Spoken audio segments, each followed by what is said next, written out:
नमस्कार दोस्तों, मैं हूं आप साथ सौरभ और आप देख रहे हैं YouTube channel of fresh study. तो दोस्तों, जैसा कि आपने देखा कि आरबीआई ने अभी जस्ट हाल फिलहाल में रेपो रेट को इंक्रीज करने का फैसला किया है, जो कि रेपो रेट को 4% से लेकर 4.40 करने का फैसला किया है। तो सबसे पहले हम लोग बेसिक समझेंगे कि रेपो रेट क्या होता है। तो रेपो रेट के बारे में समझने से पहले हम लोग को समझना पड़ेगा किसी भी देश का जो बैंकिंग सिस्टम हो किस तरह से वर्क करता है। तो जैसा कि आप लोग जानते हैं कि किसी भी देश के बैंकिंग सिस्टम को रेगुलेट करने के लिए, गवर्न करने के लिए एक देश में सेंट्रल बैंक होता है। जैसे कि हमारे देश का सेंट्रल बैंक क्या है? RBI, reserve bank of India. ये हमारे देश के कॉमर्शियल बैंक को रेगुलेट करता है। अब कॉमर्शियल बैंक क्या होता है? कॉमर्शियल बैंक वो होता है जहाँ पर आम जनता अपना बैंक अकाउंट ओपन करवा सकती है और उस बैंक से अपना पैसा वहाँ जमा कर सकती है और वहाँ से लोन ले सकती है। वो होते हैं कॉमर्शियल बैंक।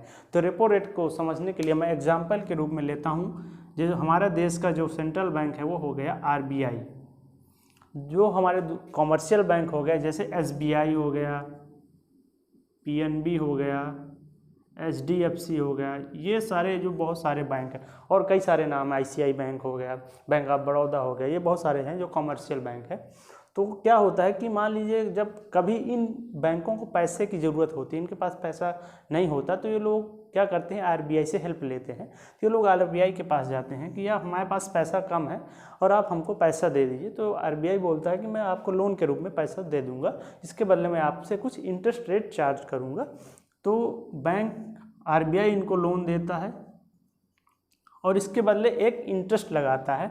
जो इंटरेस्ट लगाता है, ये जो इंटरेस्ट है, इसी को बोलते हैं रेपो रेट।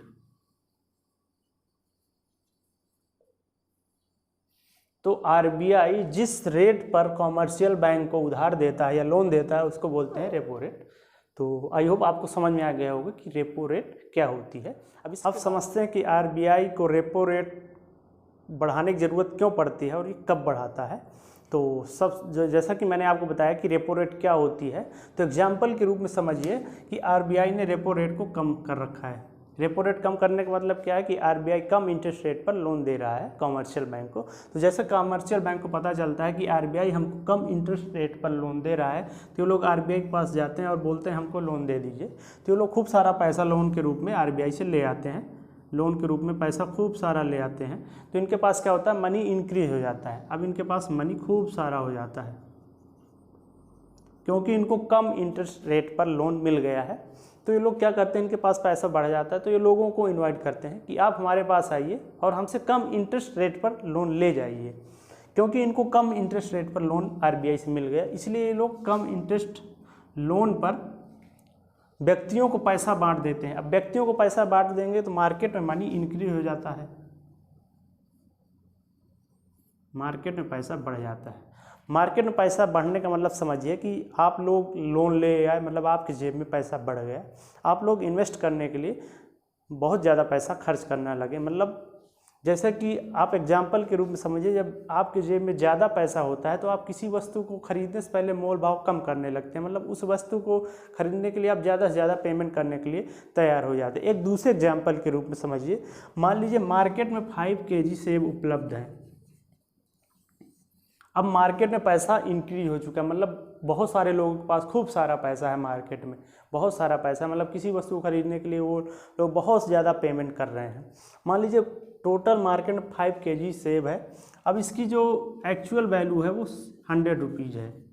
अब एक व्यक्ति इसके पास जाता है, वो बोलता है मुझको टोटल सेब 5 kg जो आपके पास एप्पल हैं पूरे दे दो।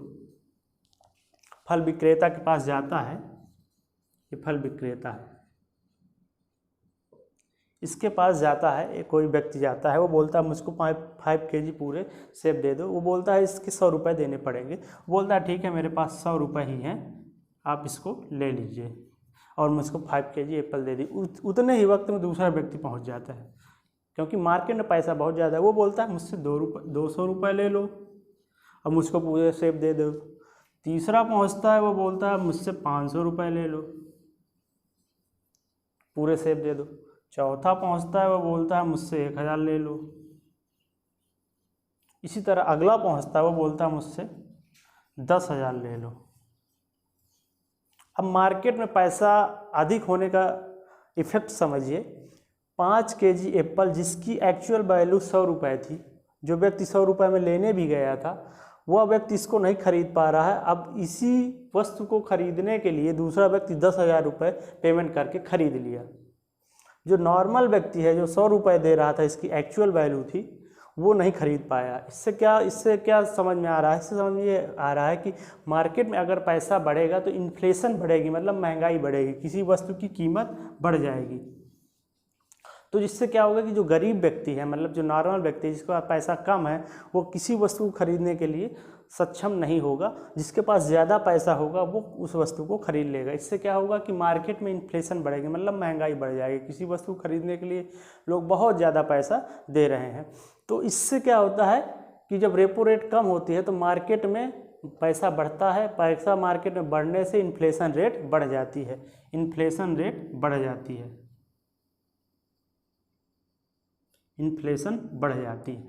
अब इसी इन्फ्लेशन को कंट्रोल करने के लिए जो आरबीआई है वो रेपो रेट को इंक्रीज करता है। अब रेपो रेट इंक्रीज करने का इफेक्ट समझिए।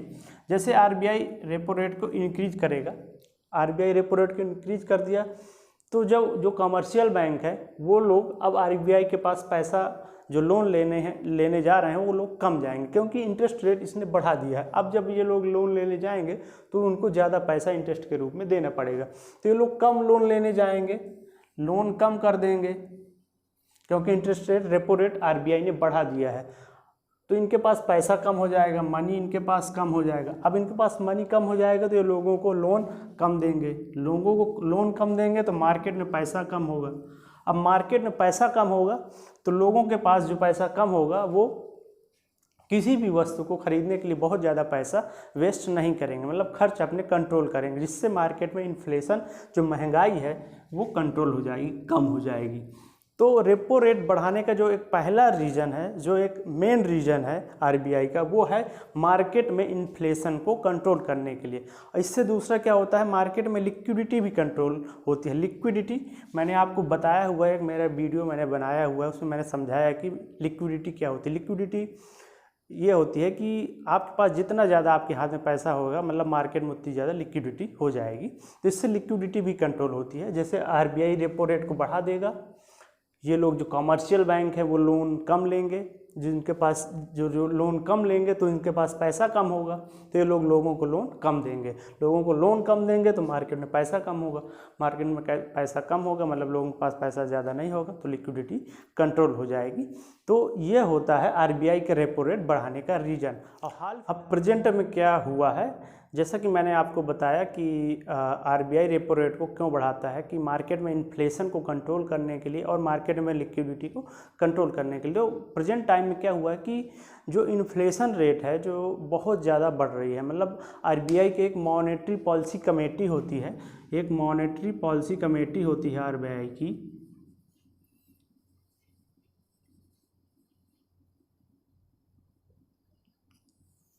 इसकी बैठक हर 2 महीने में एक बार होती है, हर 2 महीने में एक बार इसकी बैठक होती है। अब इसने क्या किया था कि जो इन्फ्लेशन रेट है 2022 की पहली तिमाही में, मतलब जनवरी से मार्च के लिए जो इन्फ्लेशन रेट का जो एक्सपेक्ट किया था, अनुमान लगाया था, वो लगाया था 6.3% मैक्सिमम। इतना आरबीआई की जो मॉनेटरी पॉलिसी कमेटी है उसकी जो बैठक हुई है, तो उसमें जो पहली तिमाही है जो जनवरी से मार्च तक है 2022 की, इसमें इसने एक्सपेक्ट किया था कि जो इन्फ्लेशन है, जो मैक्सिमम इन्फ्लेशन रेट है वो 6.3% होगी, इसको इन्फ्लेशन रेट।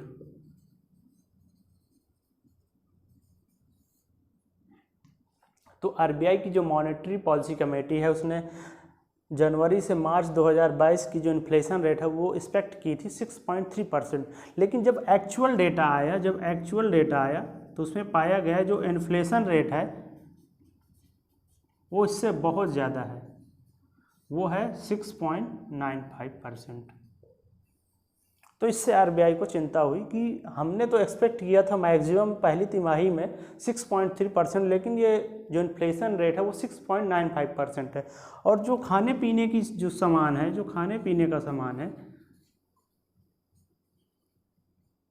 उसकी जो इन्फ्लेशन रेट है वो 7.68 है, वो और ज़्यादा है। इसका मतलब आरबीआई ने ये सोचा कि मार्केट में जो है पैसा बहुत ज़्यादा है, लोगों के पास पैसा बहुत ज़्यादा है, मतलब किसी वस्तु को खरीदने के लिए लोग बहुत ज़्यादा पैसा पे कर रहे हैं। तो इससे क्या होता है कि जिसके पास ज़्यादा पैसा है वो वस्तु को खरीदने के लिए ज़्यादा पैसा पेमेंट करता है, और जो गरीब व्यक्ति है उसके पास पैसा कम है तो वो वस्तु को आसानी से नहीं खरीद पाएगा, क्योंकि वस्तु महंगी हो चुकी है, क्योंकि जिसके पास ज़्यादा पैसा है वो उस वस्तु को खरीदने के लिए ज़्यादा पेमेंट कर रहा है। तो आरबीआई को लगा कि मार्केट में इन्फ्लेशन बहुत ज़्यादा बढ़ रही है, इसलिए आरबीआई ने रेपो रेट को बढ़ा दिया। जिससे रेपो रेट बढ़ाया तो जो कॉमर्शियल बैंक हैं वो लोन कम लेंगे जो आरबीआई से, और जो लोन है वो व्यक्तियों को कम देंगे, जिससे मार्केट में पैसा कम होगा, लिक्विडिटी कम होगी और इन्फ्लेशन कंट्रोल होगी। तो इसलिए आरबीआई ने रेपो रेट को बढ़ाया है। तो प्रेजेंट टाइम में ये कंडीशन हो रही है कि जो इन्फ्लेशन रेट है वो आरबीआई के मैक्सिमम जो उसने एक्सपेक्ट किया उससे बहुत ज़्यादा बढ़ रही है। जो खाने पीने का सामान है उसमें 7.68 तक की इन्फ्लेशन रेट पहली तिमाही में पहुँच गई है, और इसमें जो inflation rate, overall inflation rate है, जो रिटेल इन्फ्लेशन रेट है वो 6.95% हो गई है। तो इसी को कंट्रोल करने के लिए आरबीआई ने रेपो रेट को इंक्रीज करने का फैसला किया है। वो कितना किया है, 4 से 4.40 तक कर दिया है, 4 से 4.40 कर दिया है। पहले 4% थी, अब 4.40% कर दिया है। तो आरबीआई ने रेपो रेट क्यों बढ़ाया, इसका जवाब आपको मिल गया होगा। अब समझते हैं कि जो आरबीआई है तो जिसने अपनी रेपो रेट बढ़ा दी है उसका आम जनता पर क्या इफेक्ट पड़ेगा। तो आरबीआई ने रेपो रेट बढ़ाया तो जो हमारे कॉमर्शियल बैंक हैं जैसे एसबीआई और पीएनबी वगैरह हो गए, तो इन पर जब व्यक्ति लोन लेने जाएगा, मान लीजिए उसको पहले 5% इंटरेस्ट रेट पर लोन मिलता था, अब आरबीआई ने रेपो रेट क्या बढ़ा दिया, आरबीआई ने रेपो रेट बढ़ाया, मतलब कमर्शियल बैंक को बहुत ज़्यादा इंटरेस्ट रेट पर पैसा मिलने लगा, तो वो लोग भी इंटरेस्ट रेट बढ़ा देंगे। अब रेपो रेट बढ़ा, रेपो रेट इंक्रीज हुआ तो जो इंटरेस्ट रेट है वो भी इंक्रीज कर दिया जाएगा। इंटरेस्ट रेट इंक्रीज कर दिया जाए तो व्यक्ति को जो अभी लोन 5% ब्याज दर पर मिल जाता था वो मान लीजिए अब 6% ब्याज दर पर मिलने लगा, क्योंकि रेपो रेट बढ़ गई। रेपो रेट बढ़ने से क्या होता है, जो कमर्शियल बैंक हैं उनको जो आरबीआई से लोन मिलता है वो ज़्यादा इंटरेस्ट रेट पर मिलने लगता है, इसलिए वो लोग जो व्यक्ति हैं उनको जो लोन देते हैं वो अधिक इंटरेस्ट रेट पर देने लगते हैं। तो इससे क्या होता है कि व्यक्तियों को जो लोन लेते हैं उनको जो अपनी ईएमआई भरनी होती है वो इंक्रीज हो जाती है, क्योंकि अभी तक 5% पर मान लीजिए मिलता था लोन, तो अब 6% पर मिलने लगा। तो इससे क्या होता है कि आम जनता पर बोझ बढ़ जाता है अपनी ईएमआई को लेकर, और जो व्यक्ति लोन लेता है उनको ज़्यादा ईएमआई पेमेंट करनी पड़ती है। तो इससे इफेक्ट यही पड़ता है व्यक्तियों के जीवन पर कि उनको जो लोन वो लोग लेंगे उनको महंगा लोन मिलने लगता है। जैसे होम लोन लिया व्यक्ति ने, होम लोन लिया या फिर बिजनेस लोन लिया, ये सभी लोन व्यक्तियों को महंगे हो सकते हैं, क्योंकि आरबीआई ने जैसे इंटरेस्ट रेट बढ़ाया, रेपो रेट बढ़ाया, तो जो ये कॉमर्शियल बैंक है वो घाटे पर हमको तो लोन देंगे नहीं, वो भी उसी अनुपात में अपना इंटरेस्ट रेट बढ़ाएंगे, जिससे व्यक्तियों की जो ईएमआई है वो अब उसका जो ईएमआई है बढ़ जाएगी। तो ये होता है आम जनता पर इफ़ेक्ट। तो आई होप आप लोग को तीनों चीज़ समझ में आ गई होंगी कि रेपो रेट क्या होता है और आरबीआई रेपो रेट कब और क्यों बढ़ाता है, और इससे जो आम जनता है उस पर क्या इफेक्ट पड़ता है। तो अगर आप लोग को यह वीडियो पसंद आया तो दोस्तों हमारे चैनल को सब्सक्राइब कीजिए और इस वीडियो को शेयर कीजिए, ताकि दूसरे लोग भी समझ पाएँ कि रेपो रेट क्या होती है और ये किस प्रकार से आम जनता को इफेक्ट करती है।